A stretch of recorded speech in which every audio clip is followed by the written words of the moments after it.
Introducción a la psicoterapia, segundo video del modelo sistémico. La terapia familiar es una disciplina terapéutica que aborda la intervención y el tratamiento de la familia en su conjunto. Desde el punto de vista sistémico, se suele utilizar el término de terapia familiar y de pareja, en tanto se entiende que el objeto de intervención son los sistemas y subsistemas familiares. Como escuelas representativas de este modelo se encuentra la llamada Escuela de Milán, donde podemos encontrar a Mara Selvini Palazzoli, Matteo Selvini y Luigi Boscolo. Se encuentra también la Escuela de Palo Alto y el Mental Research Institute, y sus representantes serían Paul Vaslavic, Don Jackson, Gregory Bateson, Janet Babin Babelas. La siguiente escuela es la llamada estructural, cuyo representante es Salvador Minuchin. En la llamada escuela estratégica, el mayor representante es Jay Haley. Y la terapia centrada en soluciones se encuentran autores como Steve DeShazer, Inso Kim Berg y Harry Corman, así como Ben Furman. Terapia sistémica. Se basa en un enfoque psicoterapéutico cuyos orígenes están en la terapia familiar. Sin embargo, se diferencia de esta en tanto que la terapia sistémica no considera a la familia como el foco de atención terapéutica. Aunque los conceptos y técnicas de la terapia familiar puedan aplicarse a las relaciones de pareja, equipos de trabajo, contextos escolares e individuales, el énfasis está puesto en la dinámica de los procesos de comunicación, en las interacciones entre los miembros del sistema y los subsistemas que lo componen. En el caso de la terapia sistémica individual, el enfoque se orienta al cambio en los procesos de comunicación e interacción, manteniendo la idea básica de comprender a la persona en su entorno, es decir, en el contexto del sistema del que forma parte, no a partir de sus características psicológicas singulares. Al inicio, la terapia familiar sistémica se basó en la interacción bidireccional de las relaciones humanas con fenómenos de retroalimentación constantes que influyen en las conductas de los individuos. El punto clave es que siendo el patrón más afectado el llamado miembro sintomático o paciente índice, es decir, aquel individuo quien dentro de un sistema familiar expresa cierta patología psiquiátrica o psicológica, por la cual es referido a atención psicoterapéutica. Por eso que en su origen, esta terapia se desarrolló para las familias en cuyo seno había alguien que sufría una enfermedad única grave.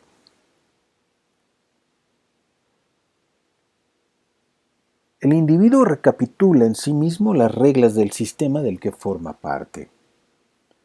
El individuo tiende a reproducir con el terapeuta la misma relación que tiene con su sistema de pertenencia, proponiendo contemporáneamente un cambio en la misma relación. El terapeuta y la familia entran a través del individuo en relación entre ellos y relacionan recíprocamente durante todo el proceso terapéutico. La intervención. Se interviene directamente sobre el individuo y sobre sus relaciones con el terapeuta, ya que no se está interactuando con la familia, sobre algunos de sus miembros o con quien derivó.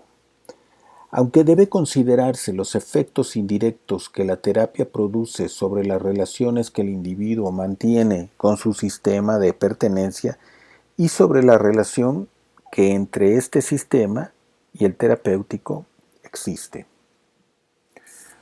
Los efectos indirectos o indirectos sobre estas diferentes relaciones se obtienen actuando sobre algunos aspectos claves que permiten tener acceso a los sistemas de relación del individuo.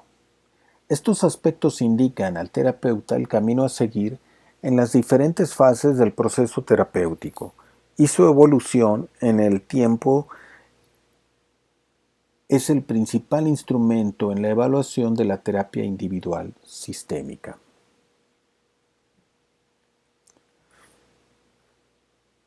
Cuando los individuos forman parte del sistema, hacen adquirir al sistema algunas propiedades que anteriormente no tenía, es decir, emergencias positivas, y hacen perder algunas que antes sí se tenía, como las emergencias negativas. Ambas positivas y negativas no pueden explicarse por la simple suma de sus partes que lo componen, son parte de la complejidad del sistema. Por otro lado, los cambios del individuo que modifican las cualidades emergentes del sistema son aquellas que tienden a mantener mayor estabilidad en el tiempo.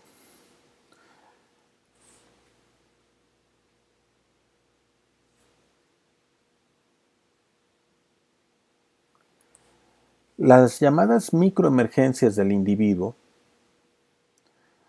son cualidades que el individuo adquiere cuando forma parte de un determinado sistema. También las microemergencias pueden ser positivas cuando emergen nuevas cualidades individuales y negativas cuando desaparecen cualidades individuales existentes anteriormente. Una microemergencia que tiene mucho más interés en la terapia es el síntoma, que desde esta óptica adquiere las características de propiedad del individuo, no considerado como tal, sino formando parte de una unidad organizativa global del sistema al que pertenece. Siguiente punto. La modalidad de la derivación constituye un reflejo muy nítido del funcionamiento familiar y de la relación que se tiende a establecer con el terapeuta. La relación con el derivante se debe mantener frecuentemente durante el proceso terapéutico, ya que se trata de una persona que contribuye a proporcionar o recibir información respecto al individuo, a su sistema de pertenencia y al terapéutico. Estilo interaccional del individuo. Es el conjunto de modelos relacionales de un individuo. Es su forma de interactuar con los otros que varía en función de las personas y del contexto con que el individuo se relaciona. El estilo de interacción es uno de los aspectos en los cuales el terapeuta puede actuar con mayor eficacia y su grado de flexibilidad constituye uno de los medios de evaluación del proceso terapéutico. Respuesta del terapeuta. En el papel de la TEIS, la respuesta del terapeuta es de suma importancia, puesto que forman parte de la única relación del individuo que es directamente observable por el terapeuta. Comportamientos automáticos son aquellos de los cuales el terapeuta no se da cuenta y que se evidencian posteriormente. Las omisiones son aquellos actos que el terapeuta considera importantes pero que olvida realizar con el sujeto.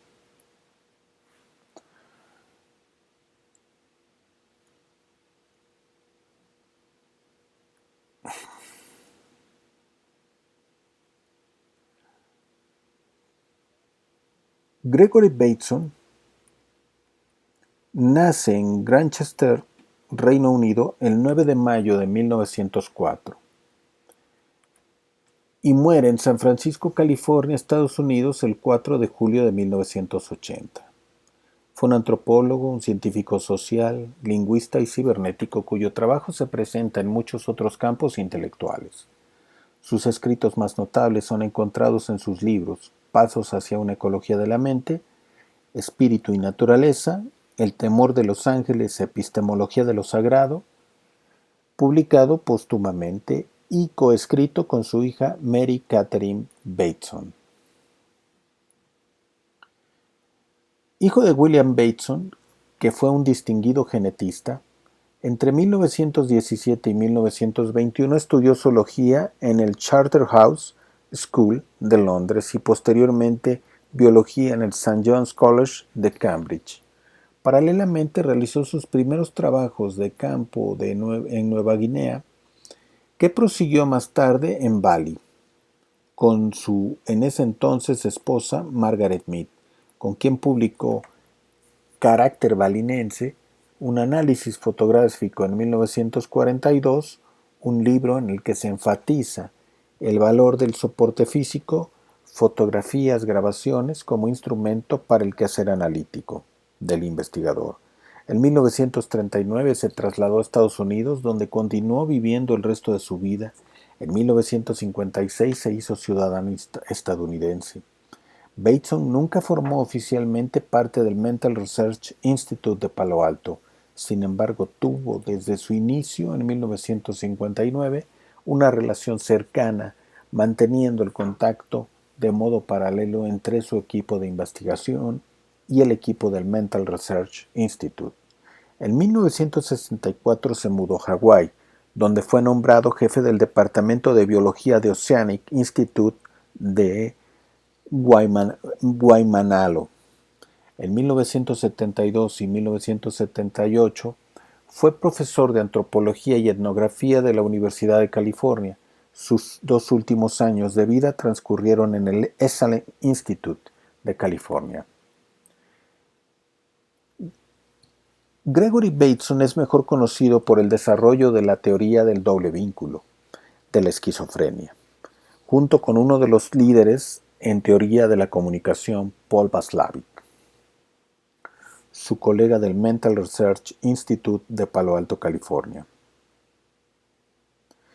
En los círculos académicos, él es algo así como una figura de culto cuyo atractivo incluye su oscuridad, excentricidad y diversidad de logros.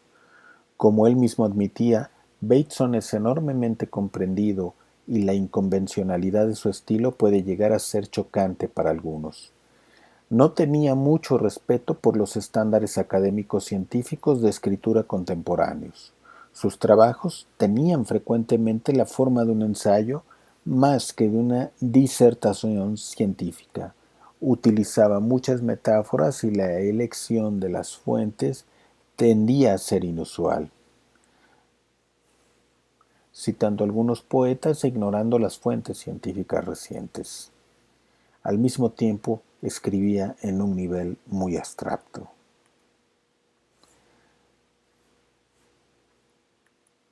La llamada teoría del doble vínculo plantea que la esquizofrenia surge en el contexto de los comportamientos de relación recurrentes a través de los cuales se desempeña el sujeto, y está particularmente ligada a incongruencias entre los niveles lógicos de la comunicación.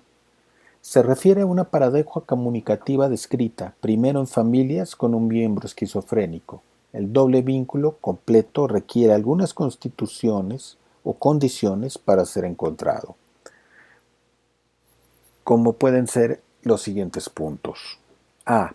La víctima del doble vínculo recibe órdenes contradictorias o mensajes emocionales en diferentes niveles de comunicación. Por ejemplo, el amor es expresado por medio de palabras y el odio o desprecio por medio de comportamientos no verbales. O un niño es alentado a hablar libremente, pero es criticado o silenciado siempre que lo hace. B. Siguiente punto. La metacomunicación es imposible. Por ejemplo, preguntar cuál de los dos mensajes es válido o describir la comunicación como algo sin sentido. C. La víctima no puede dejar el campo de la comunicación. D. Fallar al cumplimiento de las órdenes contradictorias es castigado, por ejemplo, quitándole el amor. El doble vínculo fue presentado originalmente probablemente bajo la principal influencia de los compañeros de trabajo de Bateson. Como una explicación de parte de la etiología de la esquizofrenia, hoy este es más importante como un ejemplo de la propuesta de Bateson para las complejidades de la comunicación. Pero, ¿qué pensaba Bateson? Para Bateson, la mente, el espíritu, el pensamiento, la comunicación se conjuntan con la dimensión externa del cuerpo para construir la realidad individual de cada sujeto.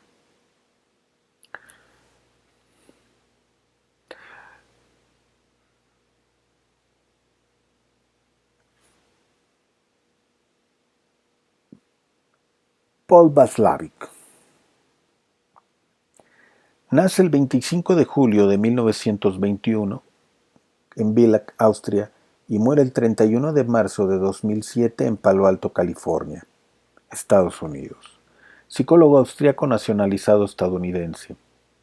Fue uno de los principales autores de la teoría de la comunicación humana y del constructivismo radical y una importante referencia en el campo de la terapia familiar, terapia sistémica y en general de la psicoterapia.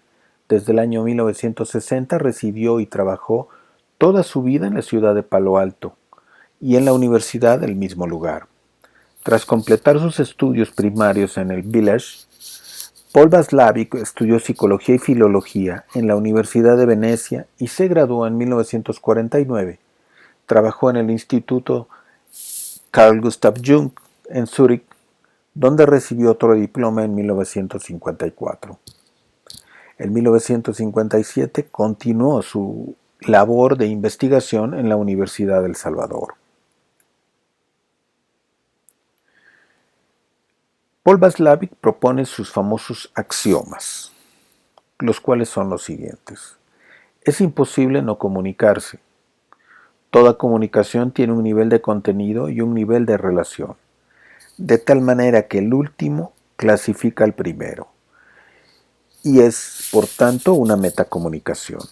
La naturaleza de una relación depende de la gradación que los participantes hagan de las secuencias comunicacionales entre ellos. La comunicación humana implica dos modalidades, la digital y la analógica. Los intercambios comunicacionales pueden ser tanto simétricos como complementarios. Paul Václavic también habla de algo que va a llamar como comunicación fracasada.